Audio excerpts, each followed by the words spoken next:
देखिए, कभी कभी लगता है कि আপন ही ভগবান है।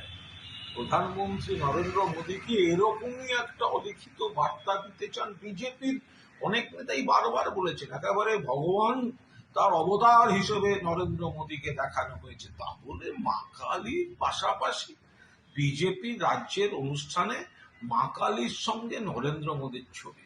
আরে বাংলায় আমরা মা কালীকে আমাদের দেবদেবীদের একটা অন্যরকম উচ্চতায় অন্তর থেকে শ্রদ্ধা করি, সেখানে রাজনৈতিক এক ব্যক্তিকে ভগবানের পাশে বসিয়ে এটা কি হচ্ছে? এ তো ধর্মকেও অপমান করা, দেবদেবীর অবমাননা।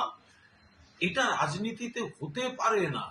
প্রধানমন্ত্রী নরেন্দ্র মোদী তার চেয়ারটা সাংবিধানিক, রাজনৈতিক ব্যক্তি, তার দল তার নীতিকে ভালো বলতে পারে, গোটা দেশ তার বিরোধী। তাঁর লোকেরা তাকে ভগবান মা কালীর সঙ্গে তুলনা করবে, আর তিনি একটা অলিখিত বার্তা এরকম ভাবে ছড়িয়ে দিতে চাইবেন, আবার মুখে বলবেন ধর্ম ধর্ম। এটাকে ধর্ম বলে না, এটা মা কালীর অপমান, দেবদেবীদের অপমান, ধর্মের অপমান। আমরা মা কালীকে জয় মা বলে যেভাবে শ্রদ্ধা করি, ভক্তি করি, এই আচরণ বিজেপির তার পরিপন্থী।